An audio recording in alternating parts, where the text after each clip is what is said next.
about you, but probably the one card that I need the most throughout the year is a birthday card. Hi everyone, I'm Rebecca Keppel, and in today's video, I will be celebrating Pretty Pink Posh's 11th birthday. Happy birthday, Pretty Pink Posh. We are so happy you're here because they create the cutest, prettiest designs of stamps, dies, stencils, and embellishments.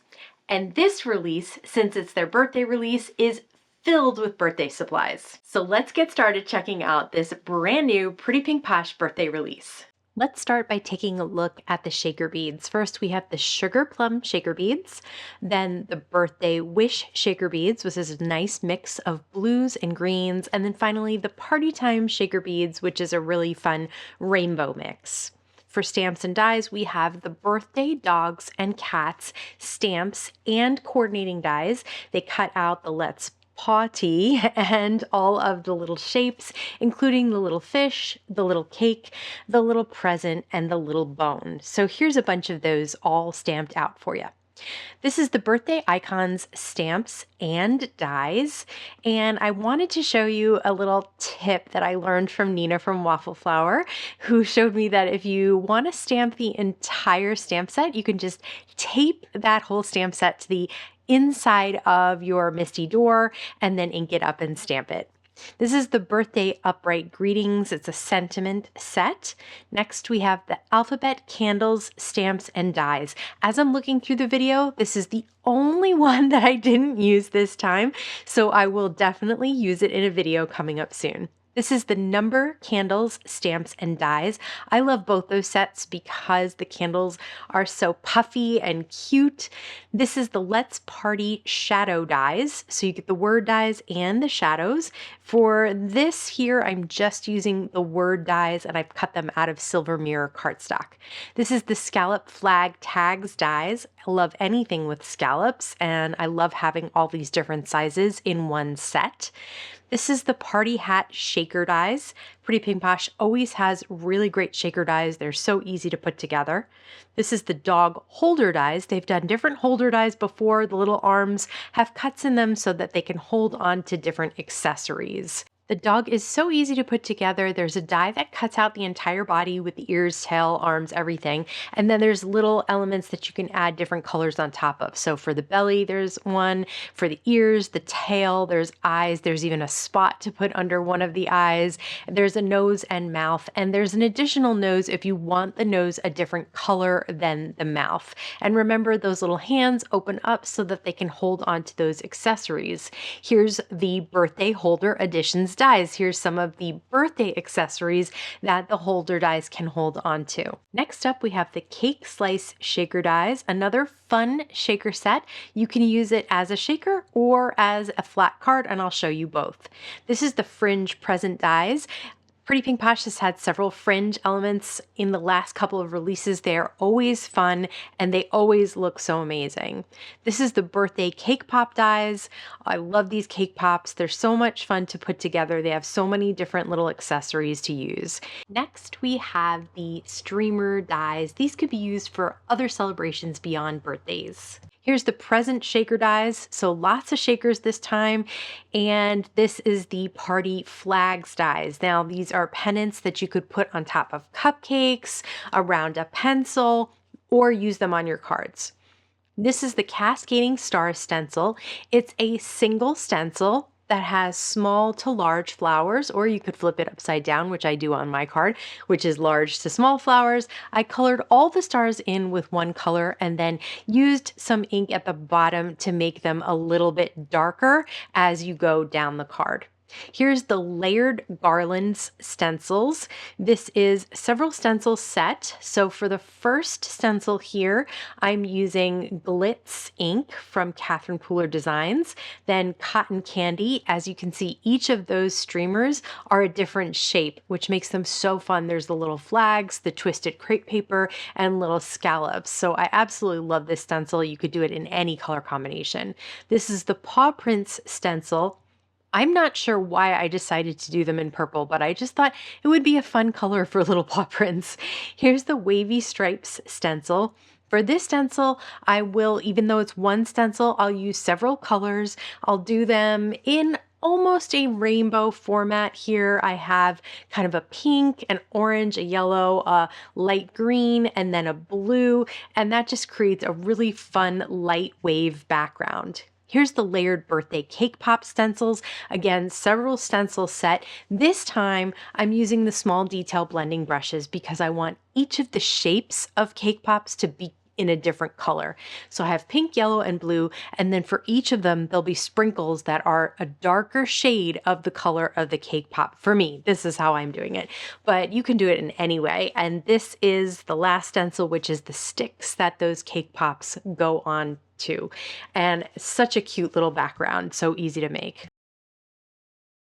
Now that you've seen the whole release, let's make some cards. For this first card, I have that wavy stencil background and I'm using the cake pop dies, those birthday cake pop dies. So each of the cake pops, you can do a different shape. There's a rectangle, a star, and a circle. You can either do like a swirly frosting and little nonpareils on it, or they have the drip kind of chocolate on top, like colored chocolate. So I did drip on two of them and the swirl on one of them. And then there are different types of sprinkles that you can add to each of them. So I have little stars for the star, little nonpareils, like I mentioned, for the rectangle, and then those traditional flat sprinkles that some people call jimmies on the little round pop. I have one of the scallop tag dies cut out, and I've cut this out of a mint cardstock from Spellbinders. I am like obsessed with all of their cardstock lately, and each of those pops has a different type of bow. I've cut them all out of gold mirror cardstock.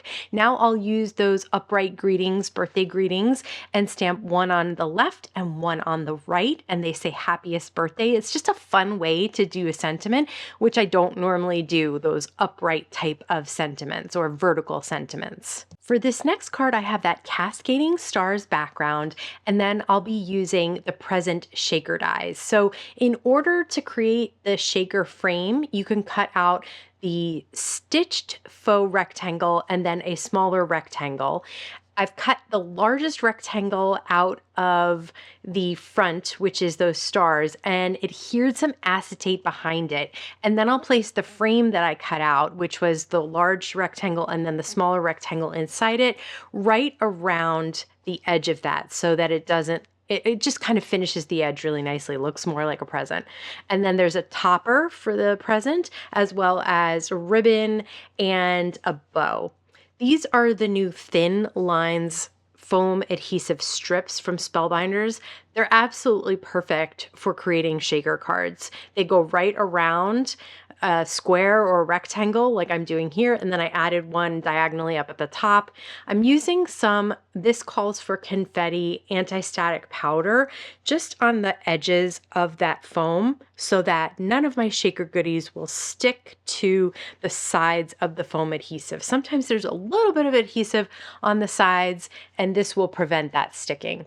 I'll pour in those shaker beads right inside and then remove the tops of those foam strips and place a piece of cardstock that's going to be the back panel right on top, press it down, and then when you flip it over, you've trapped those shaker goodies inside. This is the great way to do the beads because you don't want to try and pour them onto an open card. They'll just go everywhere. I use the Let's Party dies to finish this off with a sentiment. For the next card, I'll be using the fringe present dies. So you start with the largest piece, which is that square on the bottom, that light pink, and then you just layer on top of the last layer with, I like to use a different color of cardstock because then you get this really pretty array of colors of fringe and you can just fluff them up a little bit. This die set also comes with a bow. I've cut that out again out of gold mirror cardstock. I have this happy birthday. This is a sentiment that is in the alphabet candles dies and it has a die to cut it out. So I really like using that so I can pop that up in the middle of the present.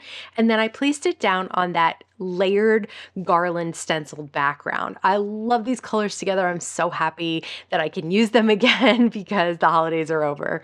Next up, let's make a shaker with the cake slice shaker dies. So I've cut out the cake, you can see, out of white cardstock, and then you use this little try piece to cut out the slices or the layers of the cake.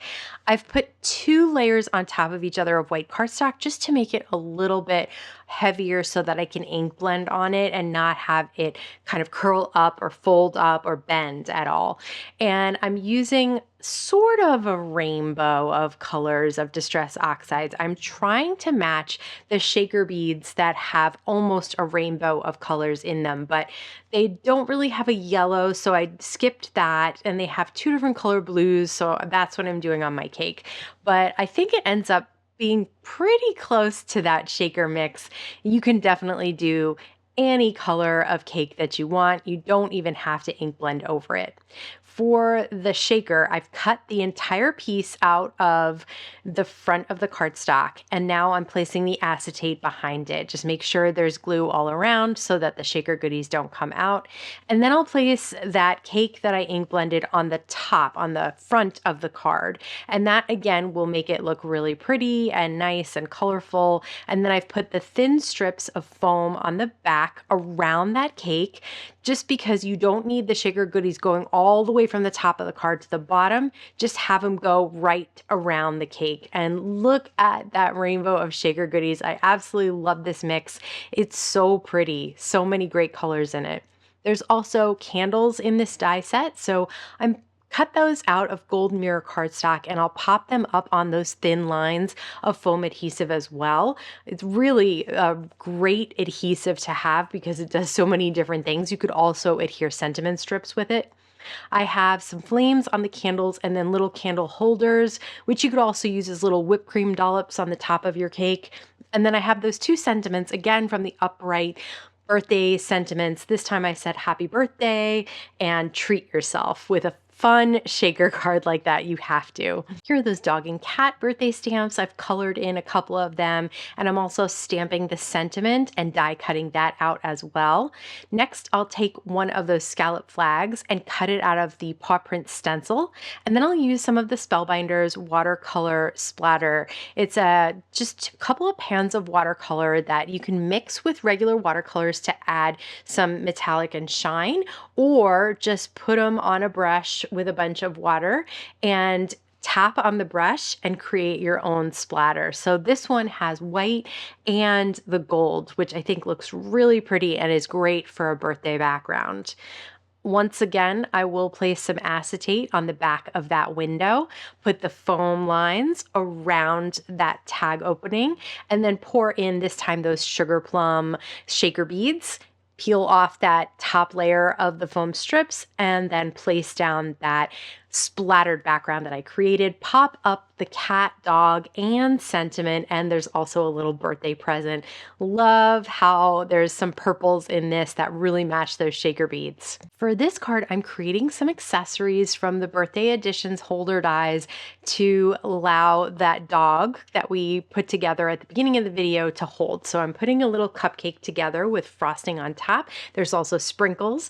I've colored in the sprinkles the same colors that I used on the background of the cake pop stencil. I'm also making a little birthday hat for the dog with some stars on it and a little pom-pom at the top.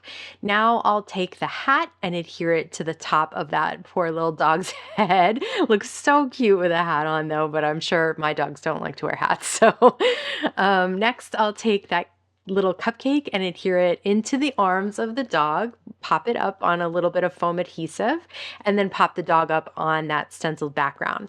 In those holder editions dies, there's a little cake. I've stamped one of the sentiments that say make a wish right on a white piece of cardstock that I die cut out with that cake. I also have some candles that I put together. Those are little itty bitty flames and little candles that go together. And then there's a little scallop that's like for frosting for the cake. So I put that together as well. And here you can see me struggling to adhere little teeny tiny candles to a cake, but it looks so cute. It was totally worth it.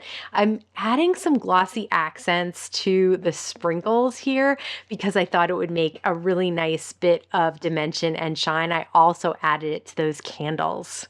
Remember the birthday icon stamps and dies from the beginning of the video? Well, I am I've colored in 3 of those icons and I've cut them each out with the dies that cut right around the shape.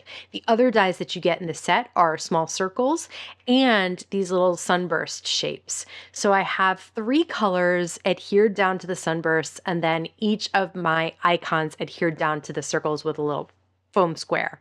These pennants are from that pennant die, and like I mentioned, you can use them right on a card. I was able to fit 3 on an A2 card. You could do it horizontally and have them all next to each other like a hanging banner. I kind of like this look. It was a little bit different and fun. And then I had a little fun playing with the open spaces on this card, using some of the decorations that you would normally use on the pennant in between those pennants. Remember how I mentioned that you could use the cake slice shaker dies to create a non-shaker card? There's a lot of callbacks in this video. That's what happens when you get an almost 19-minute video. But so I'm creating a card with that cake shaker without making it a shaker card. So basically I'm doubling up all my cardstock just to give it a little bit more dimension without popping up, because I didn't think the colorful centers of each layer of the cake would be popped up, but I just wanted them to stand out.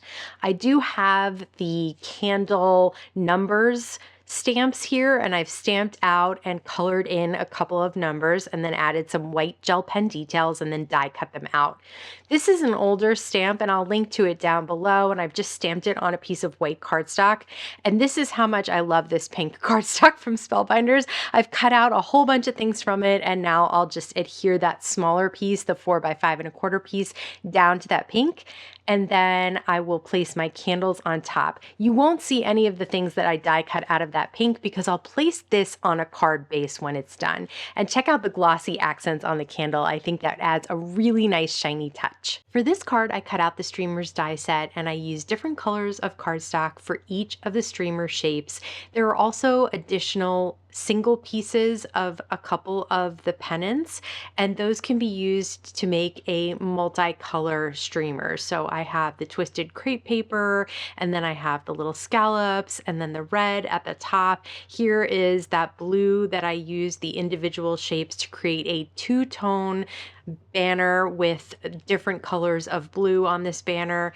And I created a party hat shaker shape, which for some reason I don't have video of, but trust me, it was very easy to do. Instead of going down into the card and using foam strips, I used different pieces of fun foam to cut out in the shape so that the party hat would be above the card and would be a shape shaker instead of a square shaker. Then I stamped and die cut that happy birthday sentiment and adhered it right on top.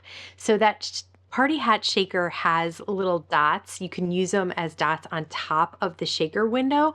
And I also use them cut out to put inside the shaker along with those shaker beads. Of course, it wouldn't be an amazing birthday celebration without gifts. And Pretty Pink Posh has giveaways on their blog hop, which I am participating in, and I'll link to down in the YouTube description box below this video. If you haven't already checked it out, I have a video featuring Pretty Pink Posh's last release, which was technically Valentine's Day, but includes a lot of supplies that you can use year-round to create love-themed cards, and I'll link to that here. Thank you for stopping by and spending time with me today. Please stay safe, stay healthy, and I'll see you again soon. I want to thank you so much for... Okay. I think we have like one more, maybe 2, so like calm down, focus, focus, focus. Distracted. Big surprise. See, that wasn't that hard, was it? Maybe it was.